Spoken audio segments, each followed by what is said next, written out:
Bem, boa tarde. Hoje é dia 27 de abril de 2017, 20 para 6 da tarde, quase noite. A gente inaugura hoje o primeiro podcast do curso de design da Fevale. Do nosso ponto de vista, é uma iniciativa inovadora.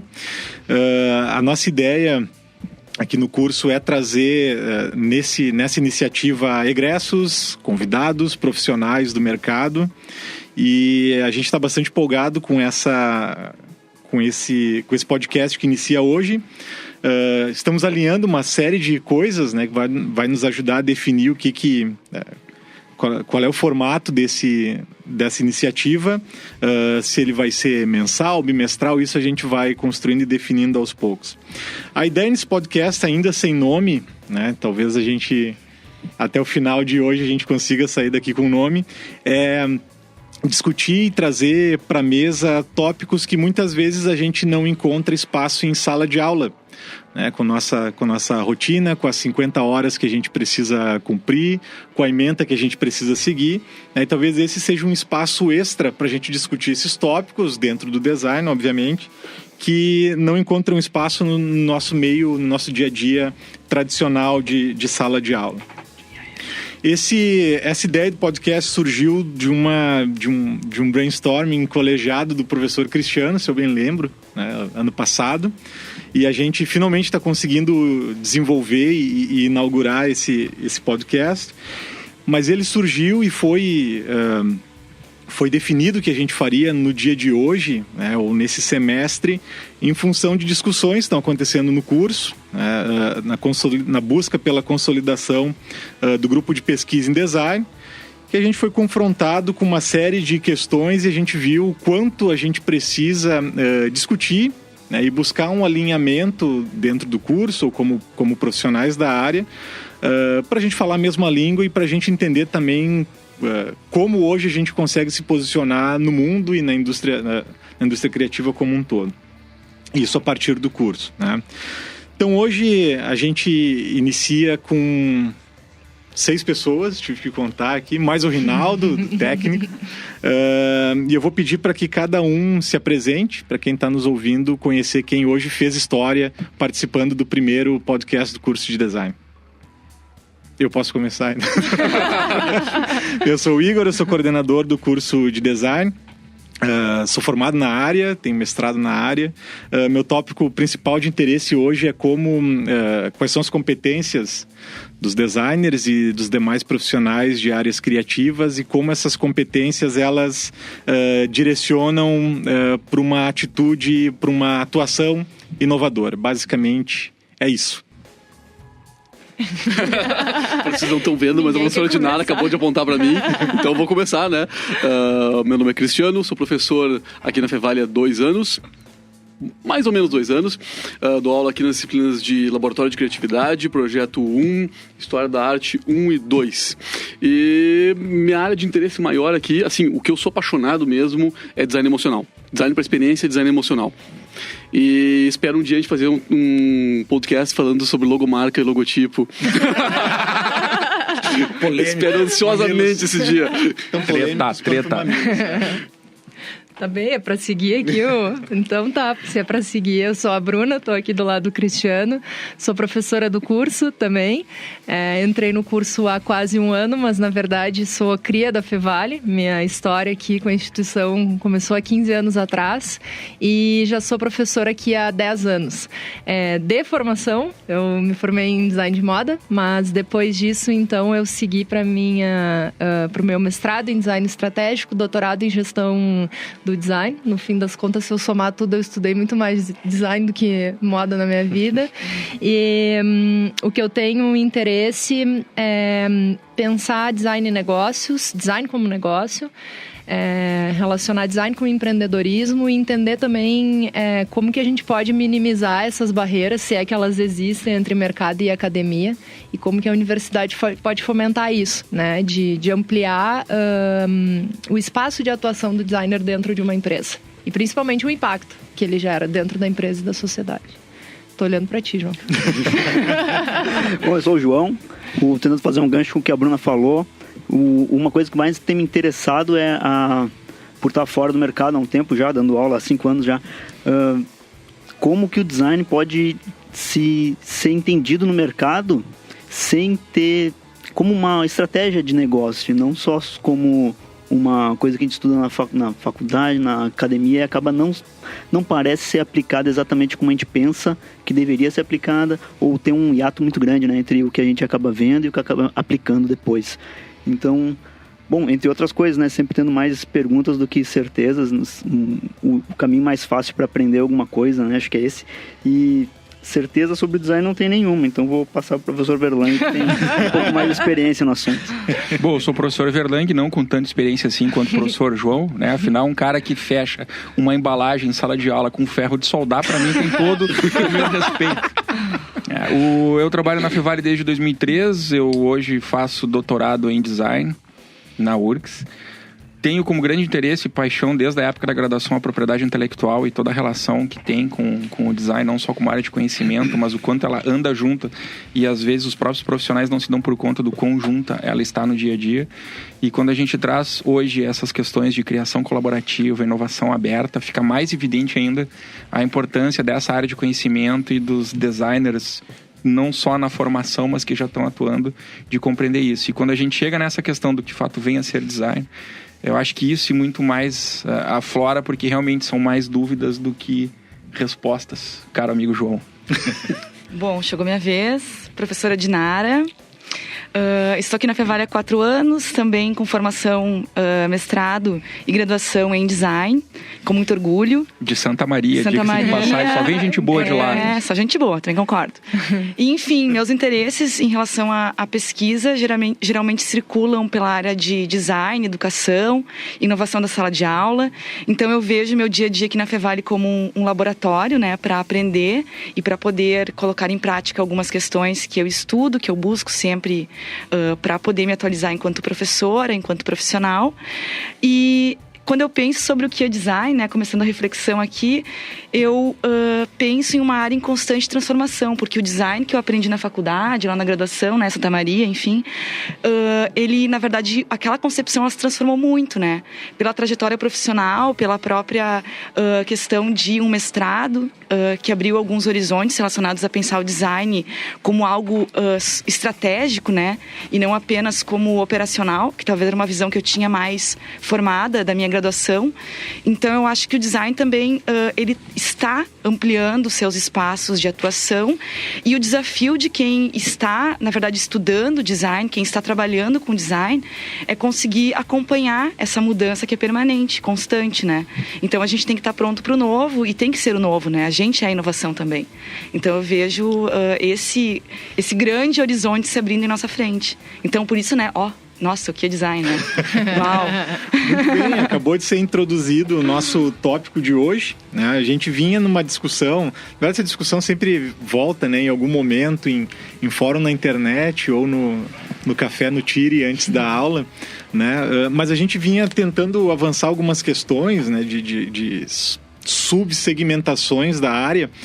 E a gente acabou se deparando, acho que todos concordam e lembram disso, com uma necessidade muito fomentada pela Bruna de tentar entender e definir, antes de qualquer avanço, de qualquer coisa, o que é design, né? Eu via a tal da pergunta do ovo e da galinha mais em filme, assim, mais em livro de história infantil, e esses dias o meu sobrinho veio e me perguntou o que veio antes, né, o ovo ou a galinha. E eu acho que com design, apesar de ser uma analogia grosseira, eu acho que a gente pode fazer uma discussão nesse sentido de tentar entender a origem de algumas coisas, né? A gente muitas vezes se vê apenas fazendo coisas no nosso dia a dia, sem pensar ou sem ter tempo de pensar e refletir sobre a motivação numa ponta e o impacto na outra de todas essas ações. Então, bem, o que é design, professor Cristiano? Antes de tudo, deixa eu só falar uma coisa que eu precisa um conhecimento que eu adquiri, eu precisava algum dia usar ele na minha vida. É porque ele é pai há pouco. Hoje é o momento. Hoje é o momento. Quem vem antes é o ovo, porque os dinossauros já botavam ovos. Um dia eu sabia que um dia eu ia usar isso aí pra alguma coisa. Tá, mas e antes do dinossauro? Pois é, aí Não é essa pergunta. É o ovo ou a galinha. Essa pergunta é resolvida, agora tem outra. Tá, mas era galinha ou dinossauro? Já não entendi. Mas o dinossauro veio antes da galinha. E já tinha ovo. Ok, agora Ótimo. temos a segunda pergunta. Nossa. Quem veio antes, o ovo ou o dinossauro? Bom, então tá, o que é design? Eu tenho uma concepção assim que não explica exatamente o que é o design. E é isso que a gente vai tentar falar sobre isso hoje. Mas eu acho que tem algumas coisas que... Eu sempre digo que a geração que está hoje na faculdade, ela está numa completamente diferente. Ela está numa faculdade diferente. Eu não sei quanto a vocês, mas eu fui treinado para ser peão. Vocês Exato. na faculdade também devem ter sido treinados para ser peão, para fazer coisas. E hoje a gente está ensinando os nossos alunos a pensar design e a fazer também, mas também pensar design muito mais do que na minha formação. E o que eu sempre tento deixar como reflexão assim para a gurizada é o seguinte: se a gente imaginar o design como uma cebola, e a gente for tirando todas as camadas da cebola, tira assim, tira o design de produto, tira o design de serviço, embalagem, tudo, vai deixando o design peladão. Lá no centro da cebola, para mim, a única coisa que tá é impactar pessoas. O design serve nem pessoas, vidas, porque design não precisa ser para pessoas, vidas. Então, para mim, o centro de tudo isso é impactar vidas. O que é o design? Bom, a cebola, o resto da cebola explica, mas o centro, para mim, é impactar vidas. Peladão, no caso. Peladão. Eu vou trazer uma... talvez no papel de mediador aqui, que eu mesmo assumi, ninguém me colocou aqui, né? Então, mas cá estou. Eu acho que essa dimensão, assim, ela já foi percebida, né? E é interessante ver como os alunos buscam isso como fim para suas atuações. Em contrapartida, eu acho que isso tem gerado, e eu não falo só da dimensão da Fevale, né, mas a gente participa de alguns eventos em outras instituições, tem muitos amigos, coordenadores de curso, professores fora daqui. Eu acho que isso tem gerado uma certa angústia também. E se o professor João me permite, eu não vou perguntar, eu vou simplesmente retomar a frase, que para mim é a frase do curso. O curso prestes a fazer 20 anos, eu acho que essa é a frase que define o curso. Antes de sair de casa para mudar o mundo, tu precisa alimentar o gato. Ele falou isso numa banca e eu achei genial. Então, o que... É por isso que o João tinha que estar aqui. É sensacional. Eu achei brilhante. Toda disciplina, uma vez no semestre, eu tenho retomado essa questão. É que a origem da frase é: o designer não vai curar o câncer, mas vai tornar a vida de quem curar bem confortável. Isso. Esse é o objetivo no final. E eu acho que essa é uma reflexão interessante. Assim, bom, a gente tem a perspectiva de impactar vidas, mas eu acho que para quem está começando e de repente não tem experiência ou não se confrontou ainda com um número considerável de problemas dentro e fora do design, isso pode gerar uma certa angústia, assim, de bom, eu preciso ter minha contribuição no mundo também, né? Por onde eu começo? E de repente a gente olha só para essa dimensão que é intangível, assim, e a gente esquece que de repente a gente precise começar, né, desenhando uma cama confortável para o gato, uma nova forma dele se alimentar. E aí são as camadas da cebola. São as camadas da cebola. Eu acredito que nenhum produto de design, nada que tenha sido feito para design, possa não impactar vidas, possa não servir para isso. E pode não impactar, ele não funcionou, mas ele sirva para impactar a vida. Mas o design mesmo está nas camadas. Quanto mais camadas daquela cebola, mais explica ele. Tem um vídeo no TED que é Design for People, Not for Awards. É mais ou menos isso, né? Design para pessoas e não para prêmios. E o cara questiona isso o tempo inteiro. Ele mostra uns projetos que o escritório dele fez, que ok, ganhamos o prêmio, mas e quantas pessoas foram impactadas? E aí acho que o segundo projeto que aparece nesse vídeo, eles criam uma incubadora para países em baixa... com problemas sociais muito sérios, como na Índia, de baixo custo, enfim, fazendo esse contraponto. Muito bem. Professor João. Sim. Só que eu tava procurando o vídeo aqui, né? O vídeo do sacaneando. Tava atrás. Bom, voltando porque eu tinha falado antes, né? Que eu tava meio nervoso, piorou ainda. Eu acho que eu fiquei mais enrolado do que normalmente é. Mas na nossa aula inaugural desse semestre, né? Que veio que agora eu com certeza esqueci, o Junei, direto do mercado, né, falar pra gente, e talvez sempre que vem alguém que esteja atuando, eu costumo prestar mais atenção, porque é uma coisa que me faz bastante falta, né, e por ler, tá lendo coisas relacionadas à prática, né? E vendo que a nossa área depende fundamentalmente da prática e cada vez menos motivado pelo que escrevem a respeito, principalmente vindo da academia, né? Escritos que vêm de universidades e tudo mais, como são seguidamente distanciados da prática, né? Isso me deixa meio chateado, assim, de ver que, por um histórico, grandes designers praticantes são grandes pensadores e escreveram coisas muito boas, né? Livros bons de ler. Verdade. E aí tem um esforço tremendo, que, quer dizer, muitas vezes a gente gasta muitas horas escrevendo coisas que talvez não sejam super úteis e talvez até esquecendo a definição, ou de parar e fazer o que a gente está fazendo aqui, né? Discutir o que é de fato, antes de tentar ir adiante. Mas aí, João, concordo contigo e complemento, não sei se para aumentar o pessimismo ou tentar se utilizar. Eu tentei jogar lenha na fogueira, né? Porque todo mundo é doutor e eu não. Eu não sou doutor também. Doutor aqui, doutora, temos a Bruna Rusch. Ele não quis nomear e ele generalizou. Exatamente. Bruna Rusch é doutora da mesa, né? Enfim. Mas esses dias, numa discussão em aula... Eu já sei quem me chutou embaixo. Né?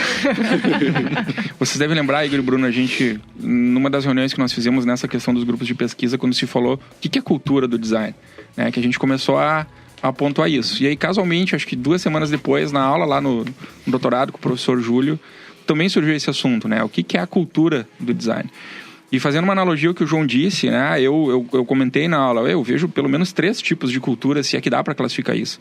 A cultura de design na formação, ou seja, o que se fala na academia, os autores, os pensadores, enfim.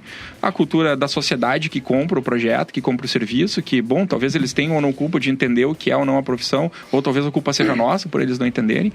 Mas o que mais me impacta hoje, me deixa chateado, usando a palavra que o João usou, é a cultura de quem contrata o designer, ou seja, o escritório, a agência. Porque uma coisa assim, ok, design para pessoas, não para pessoas, para alma, para vidas, para vidas, exatamente, para impactar vidas. Mas aí a gente tem esse discurso, a gente trabalha com isso, ok? Aí amanhã ele cai numa agência de publicidade ou num escritório, essa logomarca é para amanhã, dá um jeito. Entendeu? Não, a feira é na semana seguinte, tu tem que dar um jeito nisso. E aí fica esse tensionamento, especialmente com quem está na formação e que está com esse monte de dúvida na cabeça. Prestes a se formar, ouvindo e lendo pensadores e discutindo isso com profundidade em aula, tentando vender para uma sociedade ou para o mercado que está... E o cara que contrata ele, o escritório, tirando o couro do sujeito. Mexe no core direito, ou faz isso, aquilo. Tu sabe que nesse ponto, Luiz, eu sempre digo que a geração que agora está na faculdade é a geração que se ralou. Porque, assim, a nossa geração... pelo menos eu acho que a grande parte nossa se formou mais ou menos no mesmo tempo. Como eu falei, a gente se formou, tem uma formação mais peão, fazendo mais e pensando menos design, pensando menos estratégico. E a gente, quando começou a descobrir a parte estratégica do design, foi aquela coisa maravilhosa. Então é incrível tu descobrir isso, tu sair de uma coisa e descobrir um outro mundo maravilhoso. A geração que está hoje na faculdade é a geração que está aprendendo um design mais estratégico, mas está num mercado... Está na transição. E então a obrigação é deles. Né? Exatamente. Não consegue aplicar. É a geração que se ralou, mas é a geração também que vai transformar o mercado. Sim. Eu acho que é trabalho de formiguinha, né? Aos pouquinhos o modelo mental vai mudando. A responsabilidade está neles. Isso. Você é de 20 anos. É isso. Mas, cara, vamos pensar assim, entre os cursos. Se eu ouvi de um professor, sem citar nomes, o TCC da Fevale não precisa mais projetar um produto, uma coisa? Pode ser um trabalho teórico? Sim, pode. Com a mesma naturalidade que eu disse, causou estranheza. Mas não é um produto, não. A gente pode chegar numa discussão teórica e hoje ser um TCC. O mercado não está preparado para isso. É verdade. Vou me retratar, então. O que eu quis dizer é que não tem problema nenhum em ser teórico, agora eu acabei de pensar. eu concordo com isso, mas desde que... Quer dizer, não tem como desvincular de uma prática, né? Porque, na verdade, tentando até fazer o gancho com o que é design, por ser uma especialização de algo que fundamentalmente diz do que é ser humano, né? A gente produz alguma coisa e não é para nós. E isso é bem raro na natureza, né? Quer dizer, sem um... É óbvio que sempre vai ter um interesse absolutamente em tudo, desde que tu nasceu e aprendeu a chorar, tu sempre vai ter um interesse na tua ação. Mas se tu produz alguma coisa num nível de complexidade na comunicação entre teus pares, assim, tu tem quer dizer, tu não tem como desvincular da prática, né? Tu sempre vai ter um pé na prática e acho que a distância da prática acaba estragando até a chance de ter o cara que tem 20 anos, hoje, de vincular entre ser um pouquinho peão e ser tá na reunião do dono da firma, sabe? Uhum. Porque ele pode não querer ser o dono da firma também, aí eu já jogar outro assunto de... Será que precisa ser tão ligado no empreendedorismo também? Porque eu acho que talvez 90% dos nossos alunos tenham pensado em abrir uma empresa, talvez, ou ter um escritório próprio. Será que precisa? Será que funciona? Tem tema aí para um... É mesmo, né? Design, empreendedorismo. Mas isso... Porque ser peão e tá na reunião da diretoria... É gostoso. Mas o João Ao mesmo tempo é frustrante, cara. Tu tá com um monte de coisa na cabeça do que deveria talvez ser, de metodologia e tal. E no dia a dia, se você comigo, cara, era muito angustiante. É aquele momento que agora todo mundo quer falar ao mesmo tempo. Peguei o cartão, agora vou falar. Mas eu acho, me corrija se eu tô errada, tá, Cristiano? Mas eu acho que o Cristiano falou, João, é o peão não no sentido de eu quero ser empregado e não quero ser dono de um negócio. Eu acho que o que ele está falando é de fazer um trabalho mais operacional do design, né? Imaginando... delícia! Coloca shadow, coloca outline. Imaginando... Bota a paginazinha dobrada do Corel, aquela que dobra a página. Imaginando toda a amplitude que a Dinara deu o pontapé aí da nossa discussão super bem, toda a amplitude e transformação que o design vem sofrendo nos últimos tempos, o quanto pode ser frustrante para essa galera que está em transição, que a gente está falando, vendo, vislumbrando coisas e aí chega no mercado e é uma realidade completamente diferente. E isso até pode, de certa forma, desacreditar o que a gente está fazendo aqui, né? Pô, eu estou estudando uma coisa e estou aplicando outra na prática, na empresa. E de fato, assim, ainda existem grandes empresas que têm setores de design, mas pensam nesse setor como quase que um playground divertido da empresa que vai colocar cor e fazer forma, modelagem e logomarca, logotipo. Vai deixar as coisas bonitas. Que vai deixar as coisas bonitas e isso é bastante complexo, porque a gente também está falando em relação à cultura das empresas, o quanto ela está diferente da cultura da universidade, que está em transformação constante, né? Uhum. A Dinara pegou a ficha. Eu coloquei, estava com o dedinho levantado aqui. Mas enfim, eu queria complementar também, até lembrando das aulas de metodologia, que é muito comum alguns alunos que estão no mercado questionarem, mas professora, lá dentro da empresa eu não consigo aplicar a metodologia. Ou na minha empresa os prazos são muito curtos, não dá conta. O que é método mesmo, professora? Porque eu já trabalho há anos e não uso método. Só que, na verdade, é claro que a gente acaba aprendendo alguns métodos dentro da academia que são inspirados em autores, enfim, e que muitas vezes prevêem um método completo. Mas a gente não pode esquecer que metodologia é construída por cada profissional. O profissional, em sua trajetória de trabalho, de acordo com os seus prazos e com a realidade vivenciada, que muitas vezes é complicada, realmente em termos de entregas, ele vai conseguir desenvolver dentro daquele contexto a sua metodologia. E é impossível, na verdade, a gente conseguir chegar num bom resultado final se a gente não considerar algumas etapas. E que são apresentadas pelos métodos que a gente usa em sala de aula. Como, por exemplo, entender profundamente o problema. Mesmo que seja aquela pesquisa muito simples na internet, que vai buscar alguns referenciais mais diretos e também aqueles mais indiretos, isso é um método. A gente às vezes não enxerga, mas é um método, né? Depois ter a etapa criativa, que vai ter uma brainstorming em grupo. Isso faz parte de método. Então, muitas vezes a gente não consegue só enxergar e criar relação. Mas existe. Tanto que eu já me peguei pensando isso. Eu pensava... Eu e o Igor, a gente trabalhou junto um tempo, né? E eu analisando as metodologias, eu pensava, poxa, mas será que eu aplico o método? E depois eu pensar, poxa, mas eu tenho uma pastinha que é a pastinha de pesquisa de referências.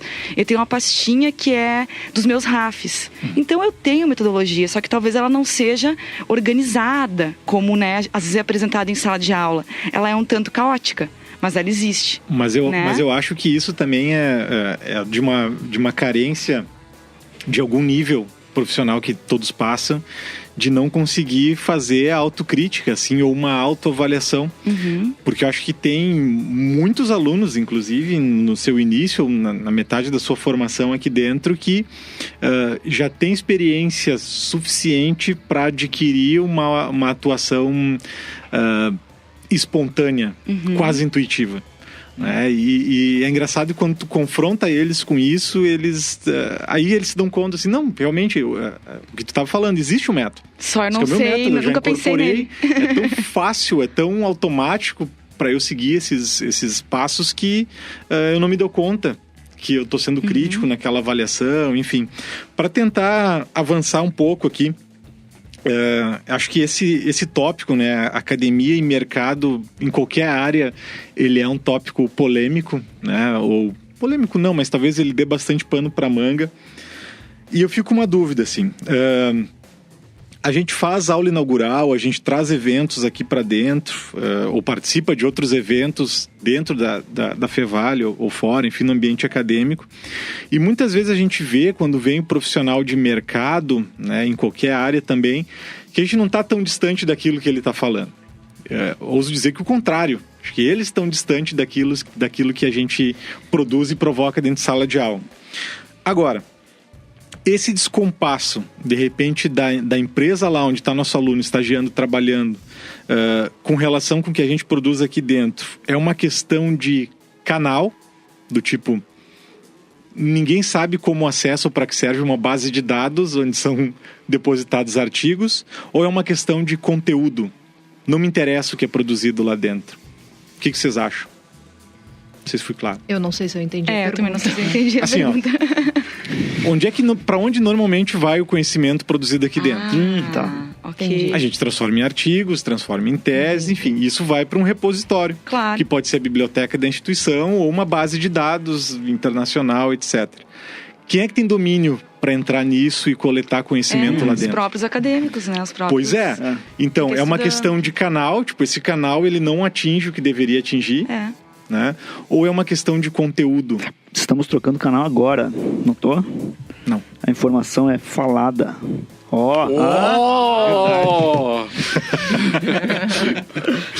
Mas eu tava pensando aqui... Mas vamos transformar em artigo, né? Opa!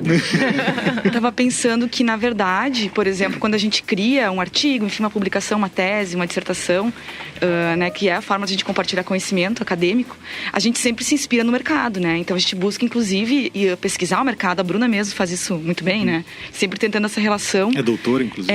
Enfim. Mas a gente busca o conhecimento que é o conhecimento prático e teoriza sobre ele, né? Para criar novos conhecimentos. Agora, talvez realmente aquele profissional que está lá no mercado atuando e já está talvez formado, não tem tanto interesse em seguir a área acadêmica, não vá buscar se atualizar a partir desses dados. E daí isso que eu fico pensando, né, tipo, que é na verdade um caminho que acaba ficando dentro do próprio, da própria universidade, né? Não se expande, porque no Brasil, pelo menos, a gente não tem essa cultura de, estando no mercado, continuar lendo, né? A gente acaba, consumido talvez pelo dia a dia. E a gente sabe como é que é, né? Virar hora extra, aquela coisa toda.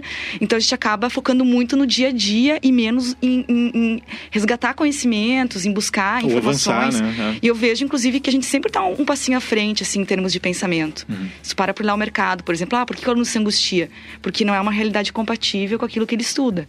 Tomara que a gente transforme isso, né? Vamos. Enfim. E aí, fazendo um gancho com isso que a Dinara falou, que disse que o pessoal que está matando, enfim, todos os dias um dragão, né, por dia para resolver problemas e gerenciando essa vida operacional com um monte de coisa que a gente tem para fazer, que o cara de mercado pode parar de ler. Acho que talvez é uma boa teoria, aconteça.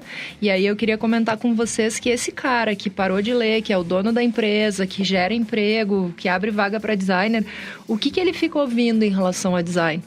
De certa forma, é a questão da mídia. E como é que a mídia traz isso? Isso é uma coisa que a gente tem que discutir, que eu sempre falo. Né? Como que a mídia trabalha a questão do design? Eu nunca me esqueço, há uns 5, 6 anos atrás, eu tive num evento onde uma menina estava pesquisando uma revista, que eu não sei se eu posso citar o nome, então para não cometer gafe eu não vou citar. Estava pesquisando uma revista que tem uma penetração gigantesca nos lares brasileiros e ela analisou os últimos 50 anos de como a palavra design era trabalhada nessa revista. E aí, quando ela começou a apresentar essa pesquisa, eu pensei, meu Deus, que pesquisa chata, por que uma pessoa faz essa pesquisa 4 anos da vida dela? Mas o resultado foi muito bom, onde ela simplesmente concluiu que hoje em dia, há 50 anos atrás não se falava tanto em relação a design como se fala hoje na revista, mas de certa forma hoje se fala mais, mas muito mais distorcido. Design de sobrancelha, né? Design de sobrancelha, todos os designs de alguma coisa que o professor Luiz gosta bastante. Mas tu sabe que esses dias uma aluna minha estava falando sobre design de sobrancelha e... Nada contra. Não, entendeu? Mas ela estava falando tanta teoria sobre formato de rosto, uma série de coisas, e tem uma baita metodologia, então não é absurdo. Não, mas eu já tenho minha opinião formada sobre isso. Não vou criar polêmica aqui. A gente vai sair daqui e fazer a sua Eu até discuti com a minha, viu? Porque esses tempos eu tive uma discussão. Mas, enfim. Nossa senhora sobrancelheira. Não, mas eu falei muito bem. Ok, design de sobrancelha é projeto de sobrancelha, acredito. No entanto, você não é designer, entendeu? Você é um profissional que trabalha, né? Enfim, mas... Projetando né? sobrancelha. Só pra não perder o gancho, eu achei a tua pergunta, Igor, muito boa. Essa é uma pergunta, assim, daquelas perguntas que faz pensar. Eu fiquei assim, pensando, meu Deus, aonde tá o problema? E acho que o João falou uma coisa muito legal, a gente tá mudando o canal. Eu não tô puxando o saco do coordenador do curso. Sair da ponta da mesa. A gente tá mudando o canal. Eu fico pensando assim, ó, a nossa linguagem de registro, a gente tá na academia, é uma linguagem textual e é uma linguagem que tem uma série de regras. A gente tem uma série de regras pautadas por ABNT e por anos de eu que diga lá, TCU. É verdade. Será que essa linguagem é a linguagem que chega ao mercado? Eu vou só dar um exemplo que é completamente exagerado quanto a isso, bem exagerado, e não que a gente faça isso, mas é só um exemplo. Uma vez, tem um amigo meu que fez música na URGS, é pianista, estuda bastante sobre isso, e eu sempre amei música clássica, mas eu não entendo nada de música clássica. E aí um dia eu sentei com ele e disse, cara, me explica tal coisa de como é que funciona na música clássica. Ele me olhou com um olhar debochado e disse, tu tem que estudar muito para entender isso. Então será que a nossa forma de registro, ela não é muito particular nossa? Será que eu não sei como resolver? De repente o João já está mudando o jeito de levar as coisas para o mercado, mas é uma forma muito particular que eu não sei se penetra na indústria, na empresa. Nós vamos provocando também qual é o escritório de design hoje no Brasil, que ao terminar um projeto, sistematiza tudo que foi feito ao longo do projeto e gera uma publicação. E dissemina. Nenhum. E poderia. Poderia, óbvio. Eu estou falando isso exatamente pela Pentagram. A Pentagram, durante muito tempo, lançava livros dos projetos que eles desenvolviam. Bom, mas aí é a Pentagram. Talvez nenhum outro escritório do mundo faça isso. E aí acho que entra de novo a questão da cultura do projeto.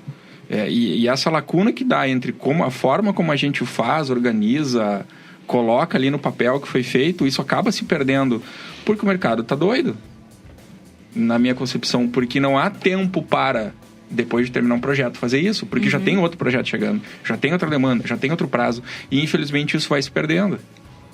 Fica muito volátil isso, sei lá. Qual é a forma de registrar esse conteúdo, né? E precisa de algum jeito. Eu confesso, nos meus trabalhos profissionais fora da academia, eu não faço isso que tu falou. E agora Mas nem eu deveria. E o absurdo é que eu já fiz isso com o trabalho dos outros. Analisar o trabalho de tal empresa, mas eu não faço dos meus trabalhos. Cara, isso é bizarro. Essa é a melhor coisa do design, né? Mas imagina, cara... Eu não tenho, tu tem cartão de... Alguém aqui tem cartão de visita? Eu não tenho. Nunca tive coragem. Juro, já fui em reuniões, assim, com um cliente, e daí ele distribui o cartãozinho de visita, né? E daí tu fica meio assim, tipo, nunca tenho que dar em troca. Como quem? Eu não vi. É guardanapo. É que nunca tá bom também. Nunca está bom. Fazer o próprio eu não cartão, consigo tem que fazer minha outro, marca, por exemplo. Vou ter uma marca. Não consigo. Eu não consigo aprovar ela. Mas, cara, Mas para os outros... Essas distâncias que a gente tá falando, academia, mercado e tal, é só a gente olhar qual é existe o Encontro Nacional de Estudantes de Web Design? Não existe. O Encontro Nacional de Estudantes de Joias? Não existe. É o Encontro Nacional de Estudantes de Design. Sim. Termina isso, os caras entram no mercado, aí deve ser umas 30 e poucas associações no Brasil de design, não sei quantas entidades, ou seja, se pulveriza, se fragmenta a profissão. Né? Então o buraco é muito mais embaixo. Né? Eu sempre digo, o evento mais coeso de design no Brasil é dos estudantes. Que já está em não sei qual edição, tem desde 1990 aí, alguma coisa. Olha para a profissão. É a Associação dos Designers Gráficos, a Associação dos Donos de Empresa, não sei do que, a Associação dos Web Design das Joias, a Associação da Sobrancelha. É muito fragmentado. É verdade. É muito fragmentado. Eu, na minha qualificação, eu tinha parte no meu texto lá que falava não lembro exatamente qual era o tópico, mas era algo relacionado à história do design. Eu falava design, uma profissão jovem, que eu acho que, na linha do que o Cristiano falou, é uma das coisas que a gente sempre passa adiante, né? Sim, porque a gente aprendeu que era jovem lá 20 anos atrás. Aí uma avaliadora, professora...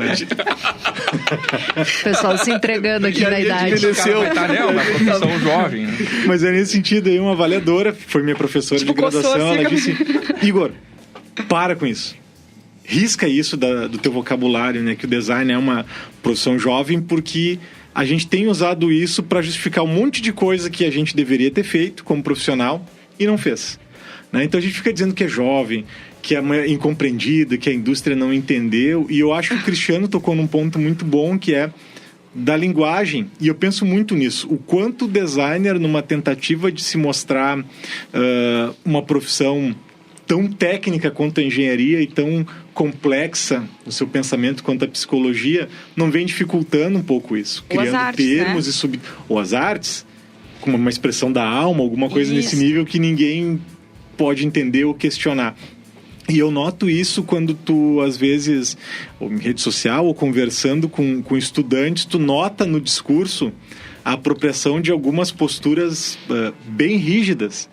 E tu faz um processo de engenharia reversa, tu imediatamente conecta a um professor, a uma linha de pensamento que circunda em determinada instituição ou escola, enfim. Eu noto muito isso. Às vezes, na minha época de Facebook, eu via termos do tipo... fazer um podcast de por que o Igor saiu do Facebook. Designer puro sangue, eu juro que eu ouvi isso. Nossa. Sério. O que significa exatamente? Seria o desenhista industrial, é sério. Okay. Eu ouvia isso na época. Desculpa então, aí.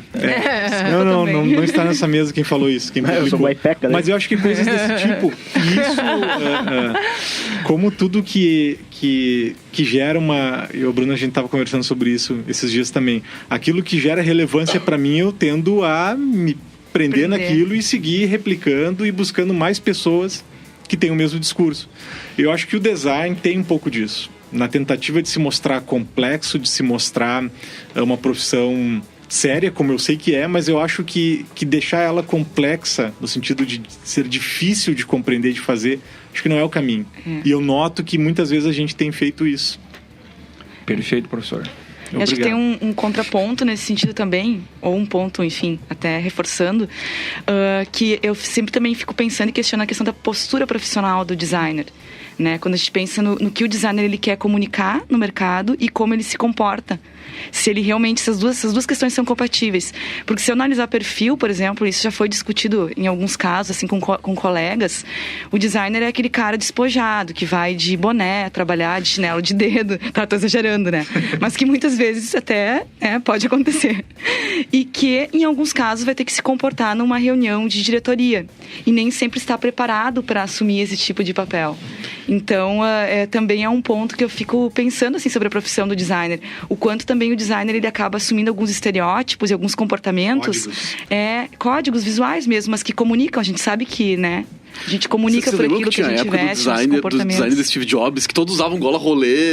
Ou então é moda design. Graças a Deus. Isso. Mas quando tu falou de Naraté, eu imaginei que tu ia comentar também da prática profissional. Né? Não a é desorganização, só às vezes. A desorganização e concorrências criativas. Não vou saber comunicar, sim, verdade. Concorrências criativas, entendeu? No momento em que eu tô aceitando trabalhar de graça para ver se eu consigo um trabalho, isso também é um tiro no pé da profissão. Com certeza. Na prática profissional.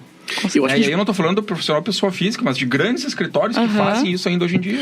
Pode trabalhar de graça, sim, pra mãe, pro pai, pros parentes. Né? Pessoal, isso aí. Familiar.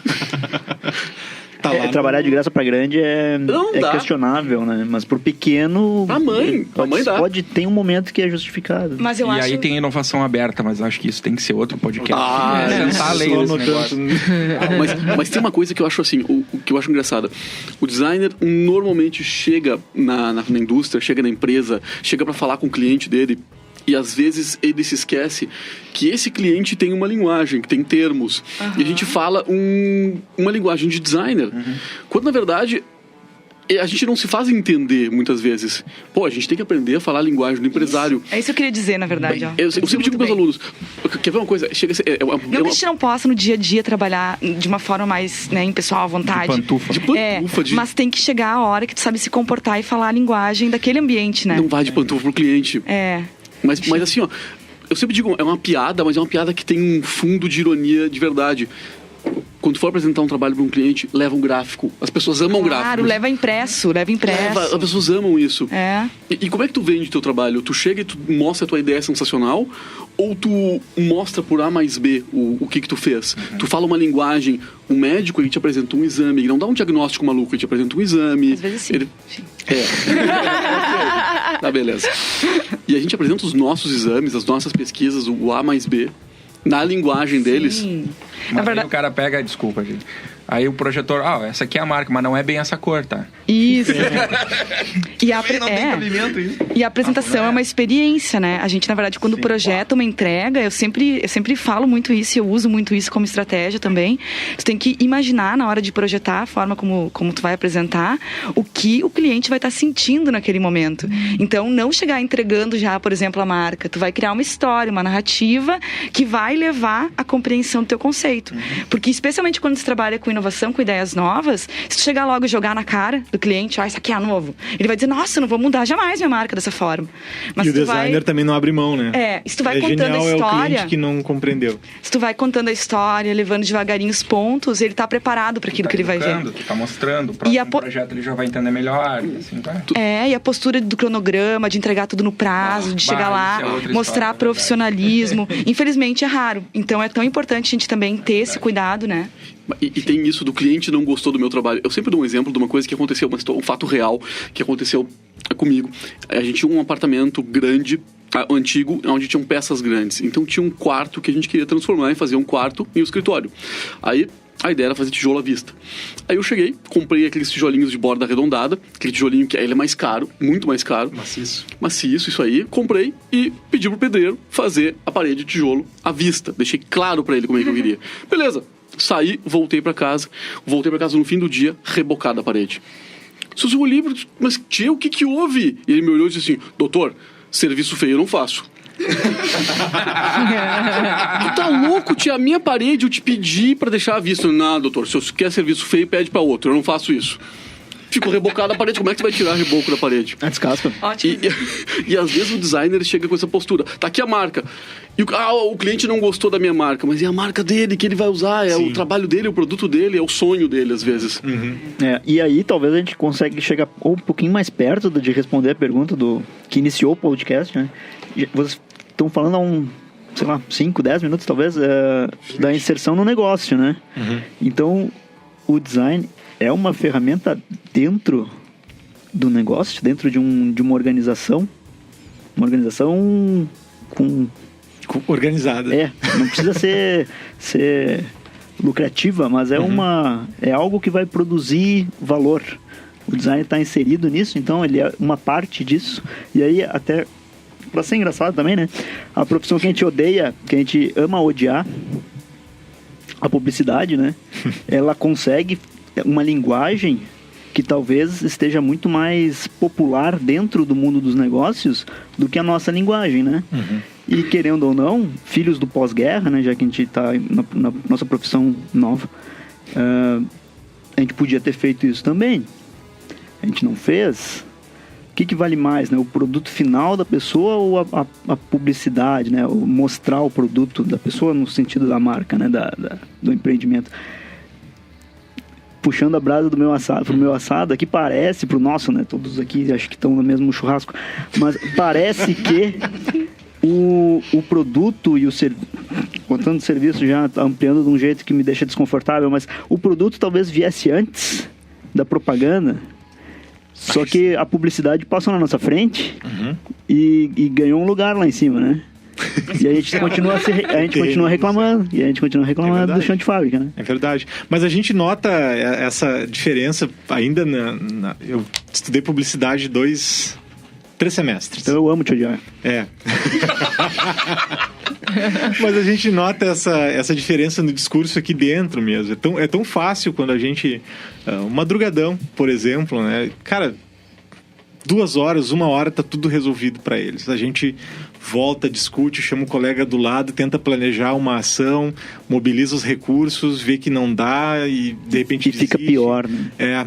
Isso que dói mais. E isso é um negócio que eu não sei onde se originou, assim. Né? Eu acho que... é no curso. Acho que não tem outro caminho, assim. Acho que tem um enrolation. Talvez eu tenha... Não é enrolation, assim. É outra coisa. É um coitadismo. Parece um troço assim, ó. Fica com a pastinha ali embaixo, aí passa o cara da publicidade pra falar antes com o diretor. Fica ali. Tênis mais legal. E aí, eu posso só rapidinho ligar... O cara ali no cantinho. Talvez o problema de que o aluno encontre lá fora é que... Não o coitadismo, mas o nosso ritmo natural de projeto talvez não seja o ritmo do negócio do cliente, do possível cliente. E talvez muito do atrito seja essa falta de paciência dos dois lados, né? Um que não esperou e o outro que já queria pronto, né? É uma coisa meio... E falando em relação a esse exemplo do madrugadão que o Igor estava dizendo, o porquê dessa demora e de todo esse processo um pouco moroso... não sei como é que vocês enxergam isso, mas talvez, às vezes, é uma dificuldade da pessoa se desprender do método ou usar o método de uma forma mais livre. Na verdade, pensar no design como um processo e que a pessoa vai conseguir desdobrar esse processo de N maneiras, dependendo do problema e da solução que ele quer encontrar, com base no repertório dele.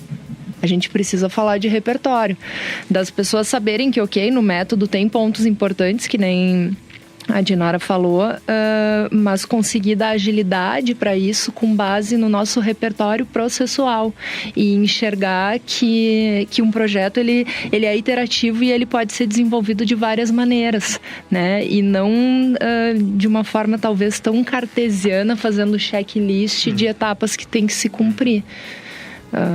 Tá todo mundo... Pessoal, vocês não estão vendo, tá todo mundo me olhando com uma cara de A gente está se encaminhando para o final aqui, tem mais 5 minutinhos. Uma analogia com isso é próprio trabalho de design gráfico, vamos falar assim. A gente tem um grupo de trabalho ali no centro de design e às vezes a gente precisa fazer... vou usar um exemplo, não lembro de um caso específico, mas um título de um cartaz na diagonal. Essa é a última opção, sempre. Não faz sentido fazer algo na diagonal. E se for, 45 graus, por favor, né? Não vai ser meio torto, ou é torto ou não. Então, parece também um exemplo grosseiro, assim, mas a gente cria a ideia, vamos transpor a ideia do grid lá, cartesiano, com seus módulos, para a forma de atuar também. Né? Eu acho que o que o Cristiano traz, o que a Bruna acabou de trazer, assim, é uma coisa que a gente tem, acho que ensinado. Eu aprendi assim e eu tento ser crítico o suficiente para ponderar essa transmissão, né, da mesma forma que foi feito. Mas eu acho que muitas dessas coisas a gente tem passado adiante e elas são complicadas. Por exemplo, escritórios de design que tu vê, portfólio, e não explica de onde veio a ideia ou o porquê da paleta de cores, mas tem o grid, porque isso é garantia de qualidade. Então, acho que isso é um exemplo real, né? Não vem ao caso quem é o escritório, mas acho que isso tende a ser problemático, porque ingessa ou mostra mostra um grid na forma de atuar e pensar, quando de repente, para usar os termos do momento, resiliência, empatia, essas coisas todas, seriam necessárias mais do que nunca para a gente se adaptar aos inúmeros tipos de problemas sem precedentes que a gente tem hoje. Problemas de pontuais no mercado de trabalho capciosos. mesmo, capciosos ou perversos. Acho que a gente pode fazer uma rodada rápida, mas bem rápida, com todos para tentar definir, então. O João no final tentou trazer, mas o que é design? No final, eu acho que a gente pode, numa busca por uma síntese aí, nesses últimos minutinhos, fazer uma volta aqui na mesa para tentar definir isso numa visão bem pessoal ou talvez baseada no que a gente levantou aqui. Cristiano. Eu comecei o outro, agora é a Dinara. Bem mal. Rapidamente, então, vamos ver. Eu acho que design é a projetação de algo que ainda não existe no espaço e no tempo. Então, projetação. Que lindo isso. Ok. Lindo, né? Alguém quer... Fazer ver. Ai, pra seguir. Todo mundo se olhando. E uma palavra, amor, sabe? Daí tu vai Ping-pong da Marília Gabriela. Fala, João, por favor. Eu posso tentar. Bom, já que eu comecei tentando ir pro mercado, eu vou continuar. Eu acho que, e vou me repetir aqui, mas azar, porque eu tô encucado com isso, eu acho que sem entender que é uma parte estratégica do negócio, eu acho que a gente não vai conseguir avançar para fora da academia. A nossa discussão vai ficar um pouco engessada. Então, design é prática projetual, obviamente, sempre com interesse no ser humano, mas é negócio também. Ou faz parte valor, do negócio, né? E gera valor. E a gente não é arte, porque a gente gera valor atrás de um interesse que não é pessoal. Se fosse pessoal, era arte. A gente também não é publicidade, porque a gente não é só comunicação pura. Não que publicidade seja, mas vai além, e o problema do além é não ter onde se segurar, né?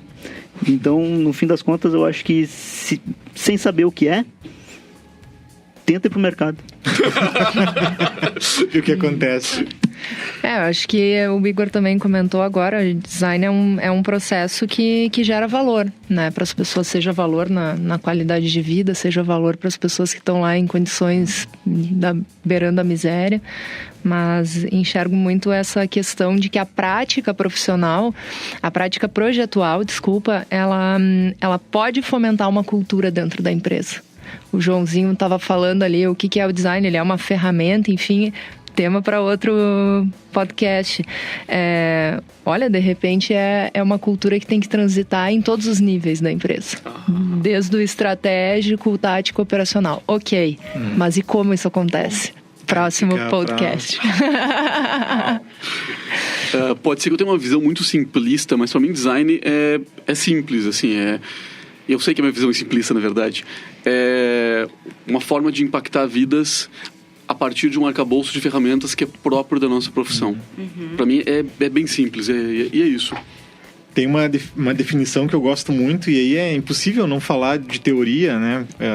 É o que nos abastece ou abasteceu em algum momento, que é transformar situações atuais em situações desejáveis. Acho que todo mundo já viu isso. Também. É uma forma de definir, né? Dar um cartaz de uma maneira bem ampla, sem falar em produto, sem falar em serviço, sem fazer esses recortes que normalmente a gente faz. Eu só gostaria de parafrasear um egresso nosso, o Bruno Lawrence: o design veio para ficar. É isso. Exato, isso aí. Piada interna. Bem, a gente encerra esse podcast no dia 27 de abril, nosso primeiro podcast, na expectativa de fazer o próximo. A gente agradece quem porventura esteja ouvindo isso, talvez em 2018 ou ainda 2017, quando esse áudio vai ser postado. A gente aceita sugestões de temáticas no e-mail design@fevale.br de forma bem livre. A gente tenta contemplar o que for sugerido e eventualmente fazer convite a pessoas que são de fora da nossa realidade, para trazer outras perspectivas para essa iniciativa aqui do Bacharelado em Design da Fevale. Uma boa tarde, muito obrigado. Tô bem.